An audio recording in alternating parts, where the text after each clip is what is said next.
Hello students, welcome back to our channel. This is Gallery Asha Vinu and this is your Asha teacher coming with the new lecture of alternating circuit.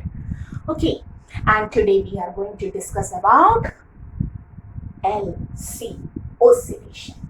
So what is our today's topic? We are going to LC oscillation. Okay, today we are going to discuss about LC oscillation. So what is this LC oscillation? We will discuss. We have taken a capacitor. Okay, at first we have to take a capacitor. And this capacitor had to be connected with a battery, key, etc. Close the circuit.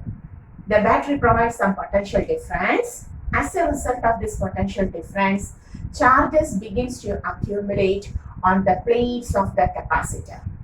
Okay, after some time, the capacitor becomes fully charged. The capacitor becomes fully charged. Okay, so what we have done at first, we have taken a capacitor of capacitance C. It is connected to an external source and it is fully charged. Now the capacitor is fully charged. After being fully charged, please remove this potential difference, battery, etc. That means we have not removed the potential difference, we have removed the battery. Sorry. So we have removed this battery. That is, now we got a fully charged capacitor in our hand. We got a fully charged capacitor in our hand. Okay. In the next step, that means we have taken a fully charged capacitor by connecting the capacitor to an external source. After being charged full, it is removed, the battery is removed. Now we got a fully charged capacitor in our hand. This fully charged capacitor is then connected to an inductor. We have taken LC. So this is C and this is connected to an inductor like this. Okay. So we have connected the capacitor to an inductor of inductance L. What happens? The charges begins to oscillate. The charges begins to oscillate from capacitor to inductor. We can see an oscillation of charge, and it is proved that the oscillation of charge between the capacitor and inductor gives AC, alternating circuit. That is, the movement of charges is an oscillation which creates oscillating, alternating charges. Okay, so today's topic is LC oscillation.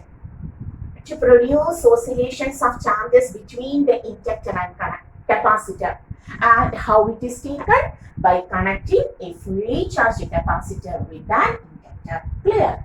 So topic is LC oscillation, and I am going to rub this, and now we are going to find how these charges oscillate between our capacitor and inductor. Okay, so at first you have to write the notes. LC oscillation, that is a fully charged capacitor when connected to an inductor to form a circuit. The charges oscillate between the inductor and capacitor.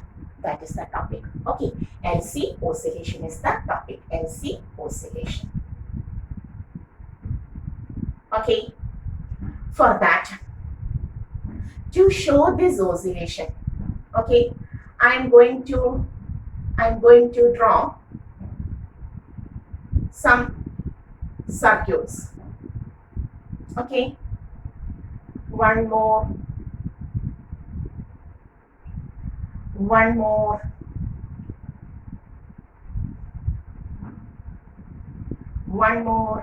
What is this, ma'am?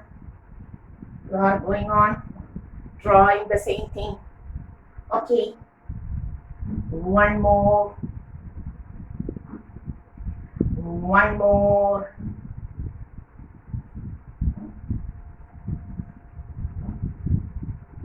Next one. At least this much. Okay, if we need further, we will draw. So I have taken a series of same figures. For what purpose? In order to show how these charges move. Okay. At first, we have taken a fully charged capacitor of capacitance C. The charges are fully accumulated on the plates of the capacitor. That is, Q is maximum. Okay, Q is maximum. The fully charged capacitor is connected to an inductor of inductance L. It is connected to the inductor of inductance L. Okay, so this is capacitor, this is inductor. So what happens when the capacitor, fully charged capacitor is connected to the inductor? Charges begins to flow. Charges begins to flow. Okay, so that after some time we can see the charges in the capacitor reduces. The charges in the capacitor reduces. Whereas it begins to flow through the circuit as I. That is, I in the inductor increases. The charge in the capacitor decreases, whereas it begins to flow through the circuit. That is the current. At first, here there were no current when t is equal to 0. But now the current begins to increase. The charges flows through the inductor and current flows through the inductor. As a result of the charge flow, the current flows through the inductor and thus current begins to increase. After some time, we can see the full charge in the capacitor flows. Now the charge in the capacitor becomes 0. Whereas the whole charge is flowing through the inductor as current. The current becomes maximum. I max. Clear? The current becomes maximum. Okay. Now the current begins to flow from inductor to capacitor. As a result of which the charges begins to store in the capacitor. The charges increases in the capacitor. Whereas the current in the inductor is flowing as charges and the charges are get stored in the plates of the capacitor. That is, the current in the inductor begins to decrease. The current in the inductor begins to decrease. Clear? We are going through the same circuit, but we have taken this much circuits in order to see how these charges flow. Clear? Now, the current begins to flow, charges deposits in this plate. Okay, as a result, after some time, we can see that the plates of the capacitor are fully charged. Q becomes maximum. Current in the inductor becomes 0. Okay, current in the inductor becomes 0 and charge is maximum. Next step. The charges begins to move from the high region to low region so that the charges decreases, Q decreases, current I begins to flow through the inductor in opposite direction, current increases in the inductor. Okay. After some time we can see the current I becomes maximum.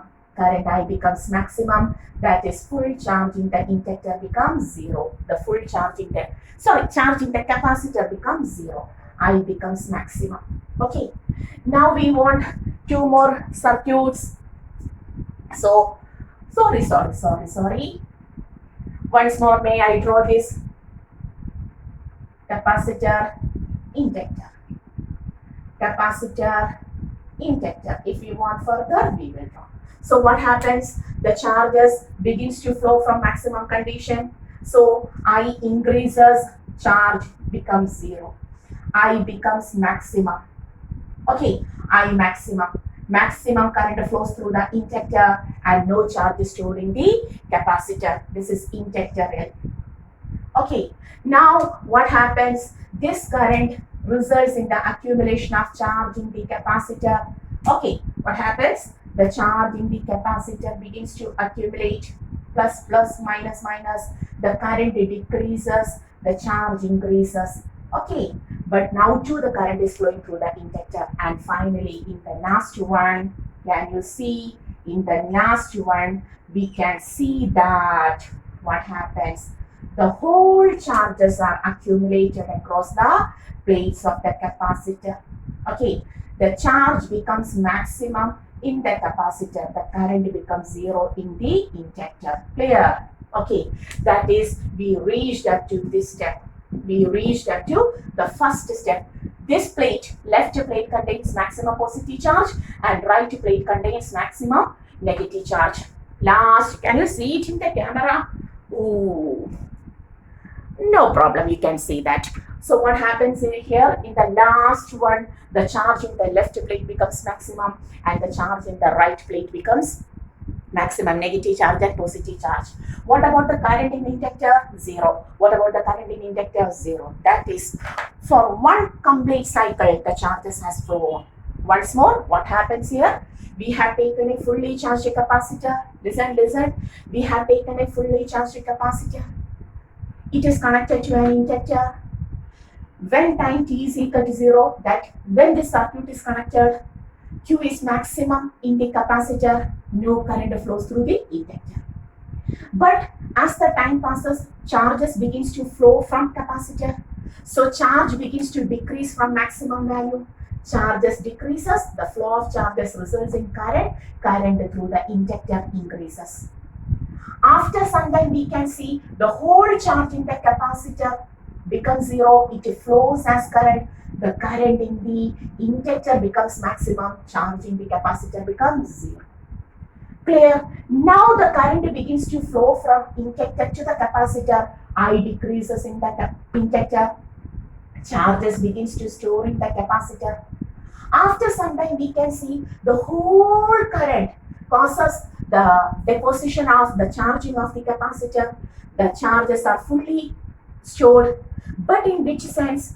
The right is positive, fully positive, and the left is fully negative, but opposite to this. Okay. Now, charge is maximum, current is minimum in the inductor. The charges begins to flow from capacitor. The charges decreases. The charge flow results in current. The current in the inductor increases. Finally, the full charges in the capacitor flows as the current through the inductor, and the current in the inductor becomes maximum. Now the current flows from inductor to the capacitor. The charges begins to deposit on this plate, and finally the whole charges are deposited across the positive charges are deposited across the left plate, and the negative charges are deposited across the right plate. Clear? And the current in the inductor becomes 0. The first one. Okay, that means through these circuits we had seen that charges in the capacitor flows between the capacitor and inductor, and this is the first complete oscillation of the first complete movement of the charge. Okay, we have drawn this as charge and current. May I take it as in terms of the potential? So initially the charge is maximum. What is the potential of a capacitor? V, how to write? C is equal to Q by V. We have studied, so V is equal to Q by C. When the charge is maximum, potential across the capacitor is maximum. Okay, when charge decreases, the potential across the capacitor decreases. When charge is 0, the potential across capacitor becomes 0. When charge begins to increase, the potential across the capacitor increases. When the charge is maximum, the potential across the capacitor becomes maximum. When the charge decreases, the potential across the capacitor decreases. When the charge becomes 0, the potential across the capacitor becomes 0. When the charge increases, potential across the capacitor also increases. When the charge becomes maximum, the potential across the capacitor becomes maximum. Clear? Okay. And what about inductor? Inductance E is equal to minus L di by dt, minus shows it opposes. As the current increases, the EMF in the inductor also increases. That is, the potential across the inductor also increases. When I is 0, di 0, potential across inductor 0. Potential across inductor VL increases. VL maximum. Okay. VL decreases. Clear? Okay. VL becomes I becomes 0. VL 0. VL increases. VL maximum. VL becomes maximum. VL decreases. VL 0. Clear? Okay, similarly, you can take the current also. That is, when the potential across capacitor decreases, the potential across the inductor increases.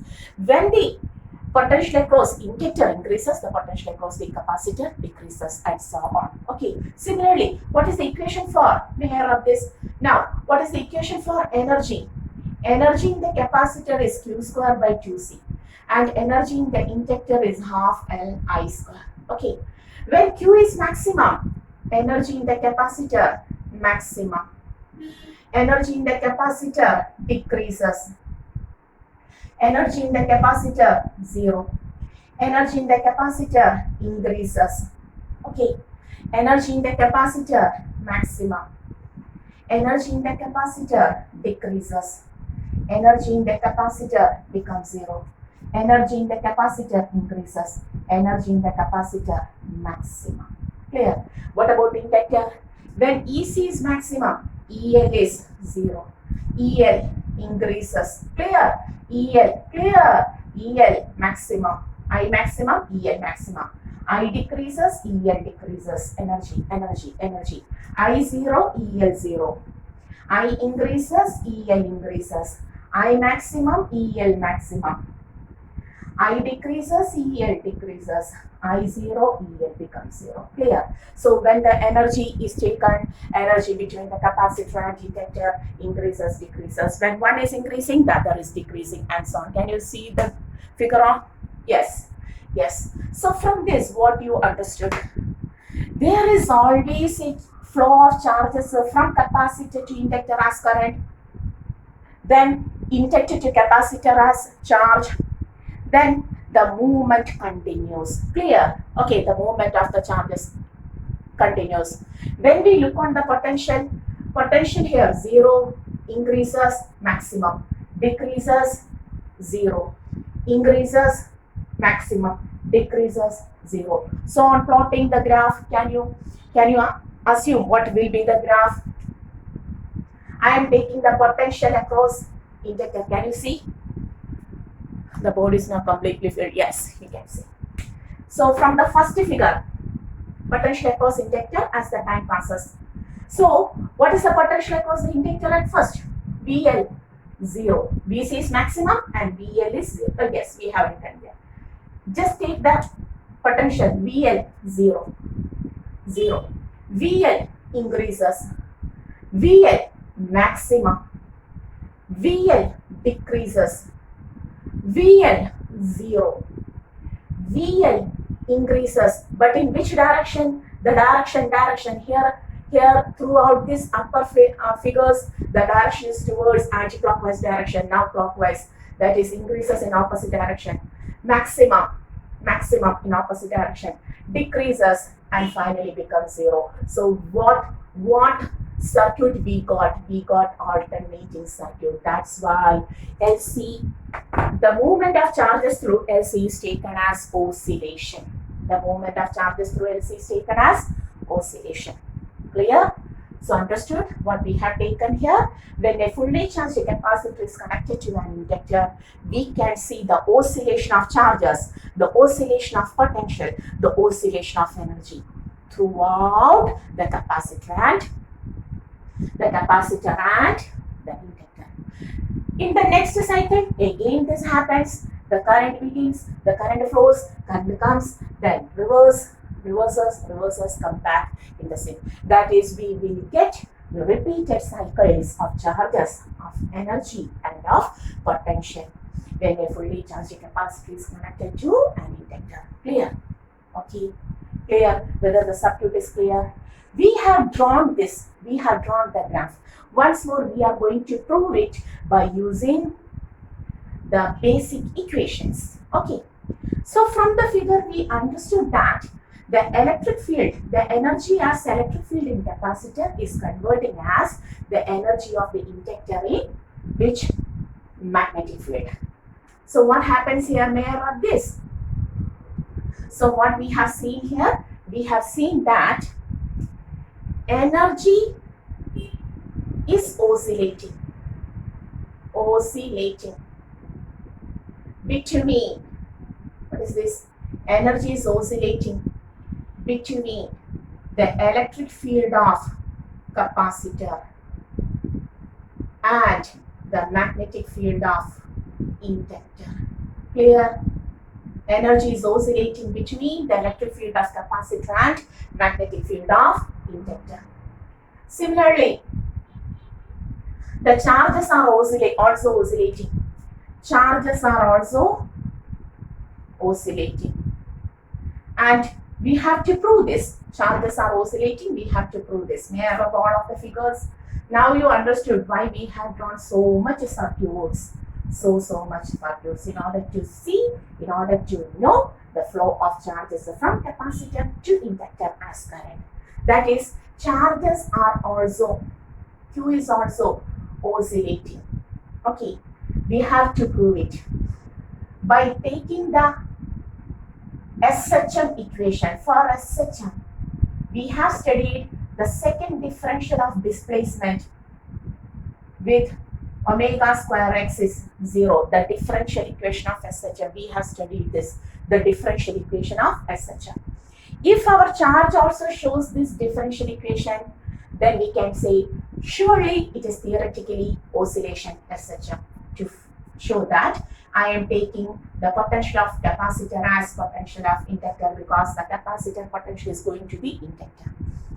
For capacitor, we have studied it is equal to Q by C. And for inductor, we have studied it is equal to minus L di by dt. Having it, E is equal to minus L di by dt. In the next step, taking this term here, that is, we can write minus L di by dt on the LHS plus L di by dt plus Q by C equal to 0. Okay, we know current I is equal to dq by dt. Current I is equal to dq by dt. So L into d by dt of dq by dt plus Q by C is equal to 0. In the next step, may I write this as L d square Q by dt square plus Q by C is equal to 0. Dividing the equation with L, we can write d square Q by dt square plus dividing with L, Q by LC is equal to 0. And what was 1 by LC? Do you remember? Omega square, which we had discussed in the last lecture, lecture 4, the resonance we have discussed. Omega is equal to 1 by root LC, or omega square is equal to 1 by LC. So we can write d square Q by dt square plus omega square Q is equal to 0. Here the charges are moving. When the charges are moving, it is in the form of d square x, d square Q by dt square plus omega square Q is equal to 0. Clear? Understood? That means the oscillation of charges or the movement of charges are also oscillations, SHMs, that is alternating in nature. Clear? Clear? And this is the topic today. We have to discuss LC oscillation. LC oscillations. A fully charged capacitor, when connected to an inductor, what happens? It creates oscillations. We have taken it graphic. We have taken it by means of the flow of charges, the movement of current across the capacitor and inductor, then plotting the graph, and also by taking the theoretical explanation. So hoping today's topic you understood very well. Today we have discussed about the LC oscillation, and in the next lecture we will go to the chalk coil and also transformer, two devices which we commonly use in AC. Okay, till then, once more, this is our channel. This is Galleria Shabino. See you in the next class.